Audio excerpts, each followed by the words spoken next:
All right, all right, all right, all right. How was lunch? Terrible line, huh?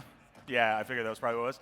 Well, welcome back. We're going to start trickling in, and we are kicking off the afternoon with a heck of a conversation around social conversations that drive commerce. And I think that if you're anybody, how many people on here buy mostly online? Anybody buy just all this stuff that's targeted you on Instagram? Anybody do that?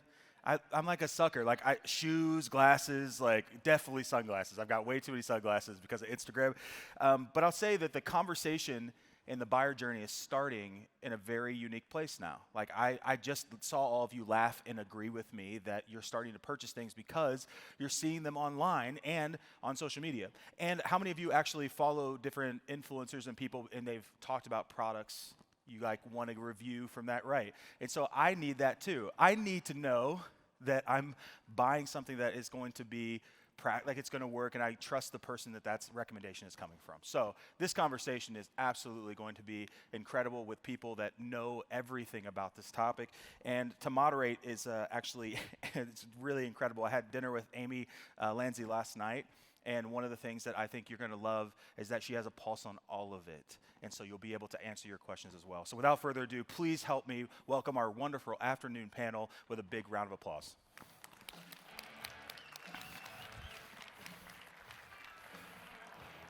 Good job. Yeah, absolutely. Enjoy.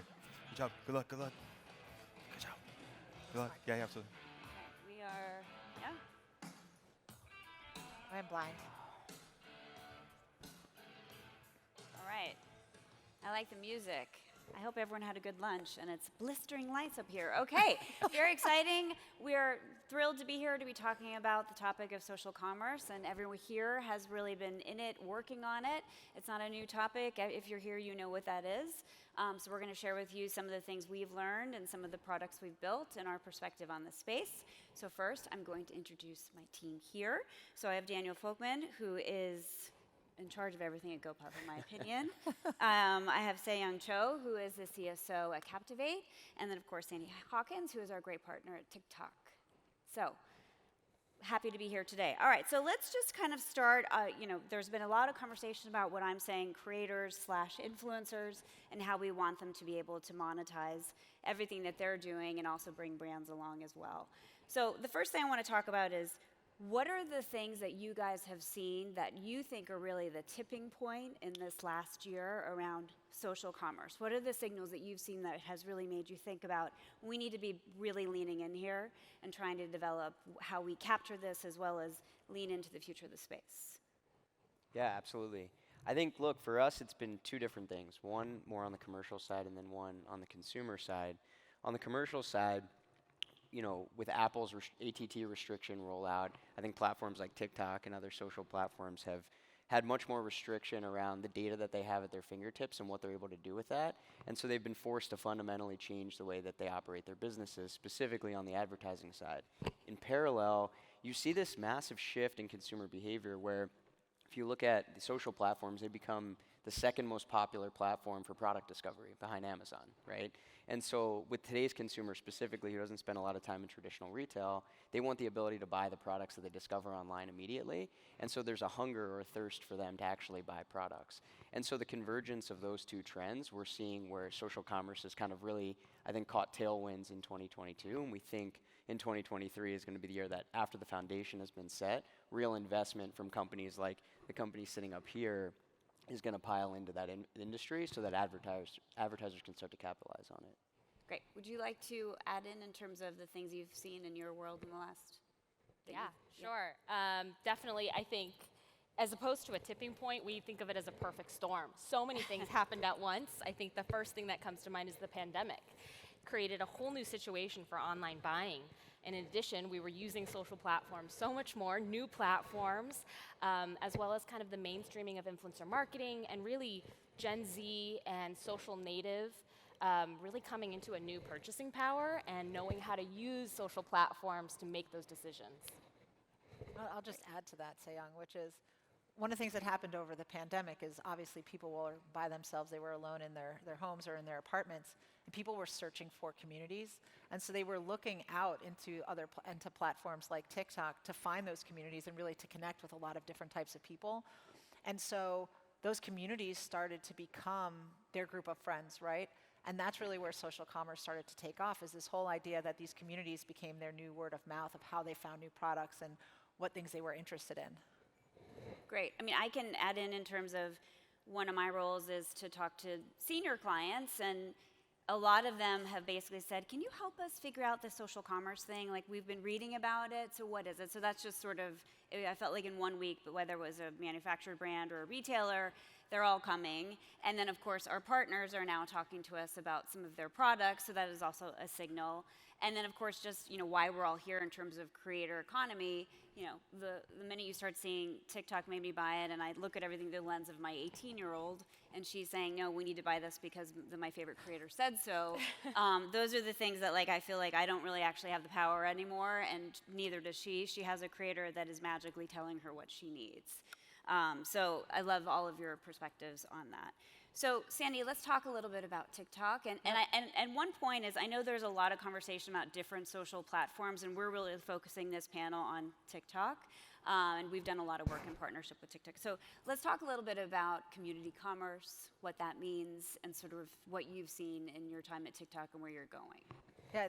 So we think the reason why we call it community commerce versus social commerce is we think that that's comprised of 3 different areas. The first part is the community. And I'll give you an example of something that happened right here in Las Vegas. There's a pizzeria here called Frankincense Pizza. And there was a food creator that came to Las Vegas, made a TikTok about Frankincense lemon pepper wings. The video got 30 million views and 6 million likes. It was a place that was on the verge of not being able to pay rent. And now they have lines down the street here. And they sold more wings in 2 days than they had in the previous 4 months. And that's what I speak as the power of community and the power of word of mouth. The second part of it is entertainment. People come to TikTok to be engaged and are consuming almost a movie's worth of time of content every single day. And when you combine that engagement and entertainment factor with community, what does it drive them to do? It drives them to shop or to take action. And what's amazing is that 92% of people on TikTok, after they see a product of something that they like, they go out and they take action. So that's why we're thinking of it as community commerce, is this whole idea that the community is driving this inspiration of this, discovery to action that's taking place every single day. I love your explanation of it, and as TikTok is a very important partner to Publicis, obviously, and so when we're trying to unlock this, and how do we talk to clients about it? So we created a product called Shop a Vibe, and it was really a way for us to pitch to our clients that have said, hey, we want to figure out social commerce, to bring them in as a way to test and learn. Shop a Vibe is basically capitalizing on the convergence of entertainment, content, and commerce, and how that comes to life at TikTok. And of course, what I didn't say is the creators, and that creator, that's really creating that vibe that makes you want to immediately swipe up and buy all those different products with GoPuff. So GoPuff was our partner in that in terms of how you fulfill it. And for all of you that are trying to figure out how you're leaning into social commerce, especially brands, the fulfillment part is a really complicated part of the story, as you know. So that's just one thing. It sounds easy until you really get into the devils and the details. So that was our way of sort of summarizing this and also figuring out how we could really bring this to life with a couple of our clients. We've done a couple different betas, and then we actually have a new one that's launching on Monday. So one of the most important part of that is the creator. So, Sayang, I'd love for you to speak a little bit about, your platform, how you view data, and of course, how that really puts all this together in terms of the role of the creator and, what is right based on sort of the job to be done. Yeah. With every new opportunity comes a new set of challenges, and I think community commerce makes it a new challenge in that you have to be extremely targeted, and you really have to think about creators beyond a demographic or performance or following or engagement, because that piece of content has to resonate in a whole new different way that I think a good example to think about is right now, if I'm looking for sunscreen, I'm not necessarily going to go to Google and type it in and find a list maybe of top 10 sunscreens, which we're all going to be suspicious as an advertorial. I'm actually going to go to TikTok, and I'm going to look for someone, probably, because my feed will know, an Asian woman in tech with my similar skin type, and she's going to make a recommendation on the best sunscreen for me when I run around Vegas and I'm traveling. And that makes that purchasing action so easy. I anecdotally have a note every time I purchase, or every time I'm on TikTok and I want to purchase something, instead of purchasing it, I have to put it in a note so I don't go crazy. But creators play such a role in developing that entertaining content. They help consumers in specific communities find the content, relate it to their life, to who they are, their interests, their experiences, and it makes that really critical for then the purchasing point where you then want it instantly because you know it's perfect for you. It's great. Thank you. I love this idea of how, if you look at the panel here, I'm representing agencies, and then we have a retailer / fulfillment, the magicalness of GoPuff. Then we have Captivate in terms of how you think about tech, and then of course the platform partner, and how all those work together to really, move someone from discovery to purchase. But it is complicated to be able to execute at scale.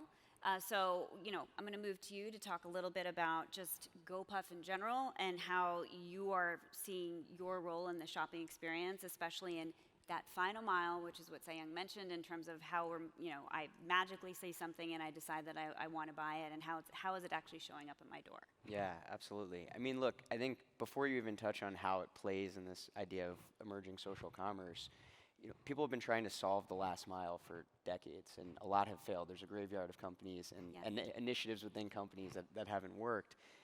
And for us, the last decade has been spent on how do you enable consumers to procure the goods that they want and need in 20 minutes in an affordable way where we as a company can actually make money. Because at the end of the day, we always say it, if we go out of business, it's a terrible customer experience, right? And so that's really what we've spent our time on, and that's predicated on three things. It's one, it's infrastructure. So we have over 400 micro-fulfillment centers across the US.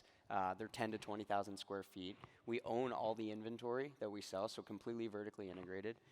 We've built the end-to-end technology in-house to power this idea of instant commerce. So everything from how do you receive a product, where is it sitting on the shelf, how do you maintain that digital chain of custody of that inventory from receiving to consumption, and then how does a consumer interact with that and get that product quickly, and then the operational know-how or personnel. And so we've brought in some of the best operators in the world from companies like Amazon and Tesla and Beyond Meat. I could go on to figure out actually how you make the network work. And so for the first decade of our existence, it's been really focused on how do we let consumers come to our platform to get these types of goods. And it ranged from convenience and alcohol early to everything from healthcare and cleaning supplies. The way that we look at the future, and the conversations obviously we've had with these groups on this panel, is how do we start to open the pipes of the network that we've built, because that's our competitive advantage, to enable instant commerce where consumers are spending their time, right? And this idea of instant gratification doesn't really exist without instant fulfillment. Right. And so when someone is on TikTok and searching for these products that they want, they need to be able to purchase immediately, and they don't actually need to know that GoPuff's involved in that process, but they need to be able to get that product quickly, and then we need to be able to pipe the data back to the platform and to the advertiser to know how to continue to iterate on that. So we've looked at it as our advantage is the network. We leverage that network, and we open that up so that other people can have this idea of instant commerce living on the platforms that their consumers are spending their time. It's so important, and I think, we spend a lot of time with our clients defining what is right to be in instant commerce. Like before you do anything, like as you think of your total portfolio, what makes sense? Like what can you actually, how can a creator actually stimulate demand for something? Because some things, everyone needs milk or whatever. Like there's some basics that we might think of new ways to use them. Which is a clever way to use a creator to sort of create new ways that someone may not be buying something. But I do think at some point it needs to live on a shelf somewhere that's going to get somewhere, which is where you guys are doing a fantastic job in terms of really solving instant commerce. Okay, so now we're in our predictions part of the conversation, and so we're a little bit into 2023. So let's talk about what you guys think are the big things for 2023, where you're investing your time and energy, and what you believe is going to be the next thing that's happening. Who's starting? I can start. Go for it. I'd say the first thing is I think there's a misperception around what social commerce is. People started talking about social commerce because it took place on social platforms and not really thinking about what the span and what the scope of what a social commerce means.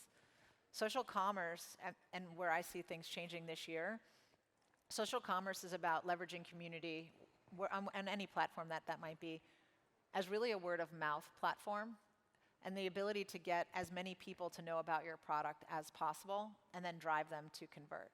And so one of the big predictions I make this year is that social commerce won't be pigeonholed to it's happening on a social platform, you're seeing an ad and you're converting, and that's what social commerce is, to a whole new ecosystem of word of mouth that people are driving across any different channel, where it's from somebody that you don't necessarily know, but it's somebody that you've seen someplace else that you know and you trust. And then I'd say specifically on TikTok, we're looking to continue to test on our shops platform and building a seamless commerce experience. So those are the two things that I'm looking forward to seeing change this year. Yeah, great. I think as a byproduct of that, creators themselves have come in to realize how much power they have and how they can really drive conversion. And with that, they are looking at themselves more as a brand, a small business in and of itself. And so thinking about the future, I'm so excited to see creators directly monetize their audiences using the tools that TikTok, GoPuff provide, and to really kind of gain that independence and that ownership over their community and drive for, it could be either first-party products that they're creating in collaboration with their audiences or just the brands that they love and are passionate about. Great.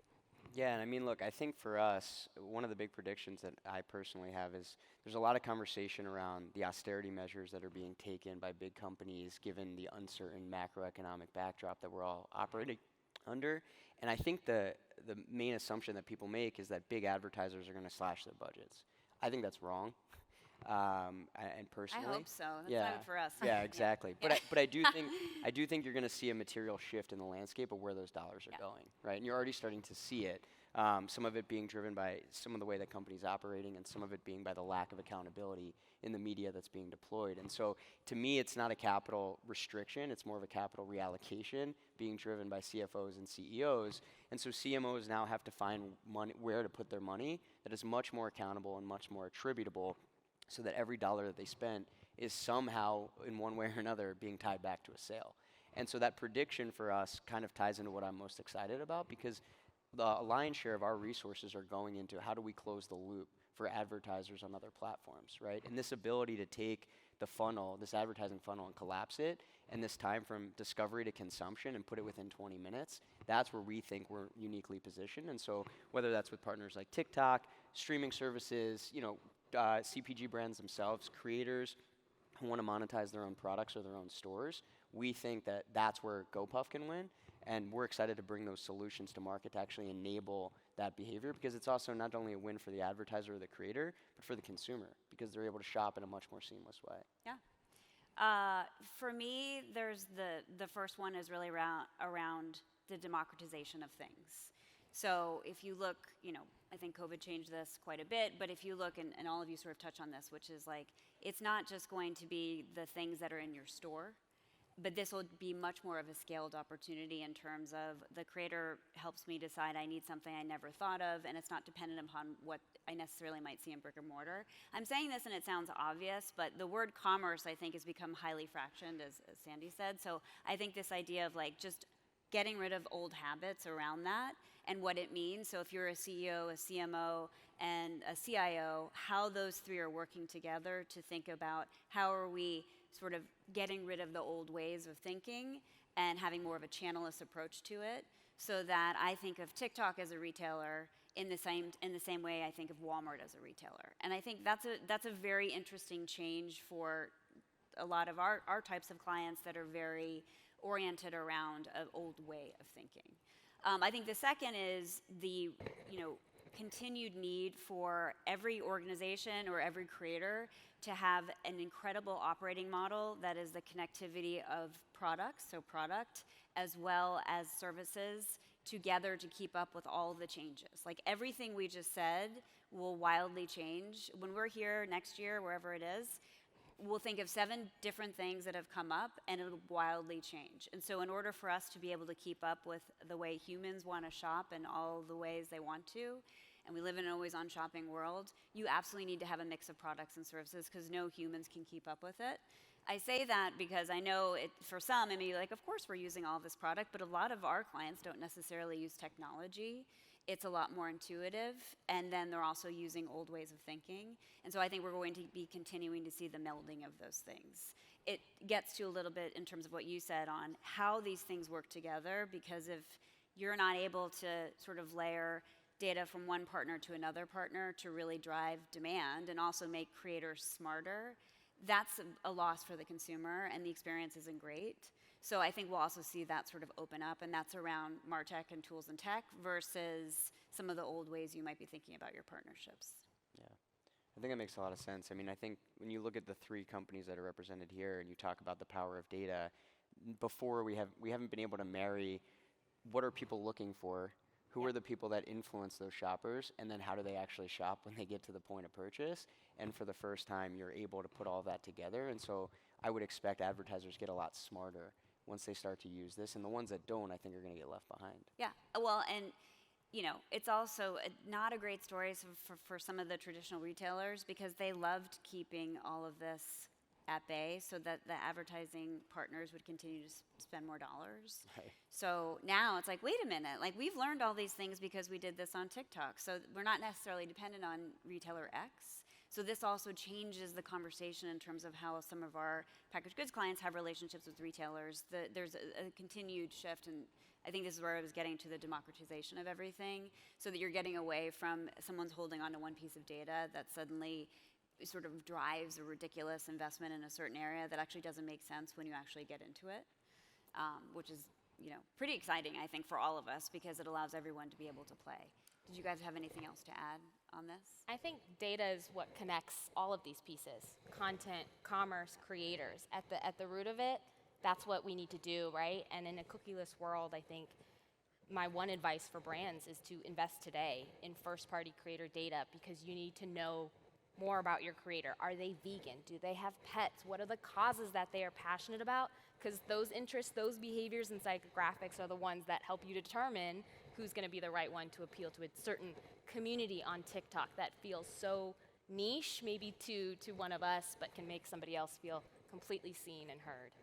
So I was just going to add to that, which is that creators are your sort of entree into a community. And if you think of communities as being different, the new demographic of what's out there, your creators are the way to speak to the entire community, but speak to the different people within the community in a different way.